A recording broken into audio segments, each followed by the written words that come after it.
માંગરોળ તાલુકાના ઝરિયાવાડા ગામ ખાતે તાલુકા કક્ષાના સ્વતંત્રતા પર્વની ખૂબ જ ઉત્સાહભેર ઉજવણી કરવામાં આવી હતી. મામલતદાર વીડી મોરી મેડમ ધ્વજવંદન કરી સલામી આપી હતી. આ કાર્યક્રમમાં તાલુકા પંચાયતના પ્રમુખશ્રી, જિલ્લા પંચાયતના ઉપપ્રમુખશ્રી તેમજ વિવિધ પદાધિકારીઓ અને પૂર્વ સરપંચશ્રીઓ સહિત સ્થાનિક લોકોએ મોટી સંખ્યામાં હાજર રહી ઉત્સાહપૂર્વક ભાગ લીધો હતો. આજના આ સ્વતંત્રતા પર્વના કાર્યક્રમમાં માત્ર ધ્વજવંદન જ નહીં, પરંતુ સામાજિક જાગૃતિ લાવવાના હેતુથી વ્યસનમુક્તિ, સ્વચ્છતા તેમજ વાહન અને રોડ સેફટી જેવા મહત્વપૂર્ણ વિષયોને આવરી લેવામાં આવ્યા હતા. આ વિષયો પર જાગૃતિ ફેલાવીને કાર્યક્રમને વધુ અર્થસભર અને મહત્વપૂર્ણ બનાવવાનો સુંદર પ્રયાસ કરવામાં આવ્યો હતો. આ ઉપરાંત ઝરિયાવાડા ગામે આજે હિન્દુ મુસ્લિમ એકતા અને ધર્મનિરપેક્ષતાનું એક ઉત્કૃષ્ટ અને જીવંત ઉદાહરણ પૂરું પાડ્યું હતું. ગામના તમામ લોકોએ ભેગા મળીને ભાઈચારાની ભાવના સાથે આ દેશભક્તિના પર્વને મનાવ્યો હતો. માંગરોળ ઝરિયાવાડા ગ્રામ પંચાયતને 5 લાખનો ચેક વિતરણ પણ કરવામાં આવ્યો હતો.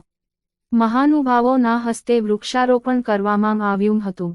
ખૂબ જ સુંદર, સુઆયોજિત અને ભવ્ય રીતે આયોજિત કરાયેલ તાલુકા કક્ષાનો આ સ્વતંત્રતા દિવસનો કાર્યક્રમ ઝરિયાવાડા ખાતે સફળતાપૂર્વક પૂર્ણ થયો હતો.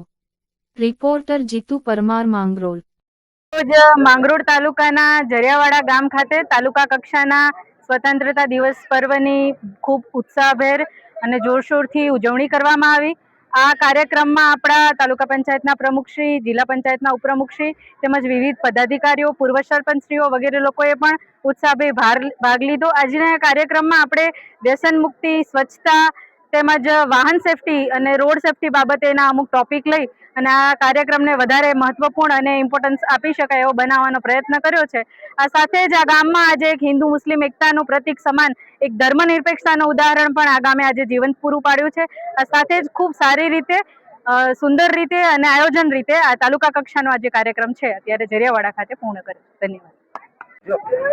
વધુમાં આ કાર્યક્રમના અંતે આપણે ગ્રામ પંચાયત કચેરીને 5 લાખના વિકાસના કામો માટેના ચેકનું અર્પણ પણ કરેલું છે, જેથી ગામનો સર્વાંગી વિકાસ થઈ શકે. સાથે જ એક પેડ માં કે નામના અભિગમ સાથે તમામ મહાનુભાવશ્રીઓએ અત્યારે આપણા પટરા આંગણમાં વૃક્ષારોપણ કરી અને પર્યાવરણ જતનનો પણ એક અભિગમ સાર્થક કર્યો છે. ધન્યવાદ.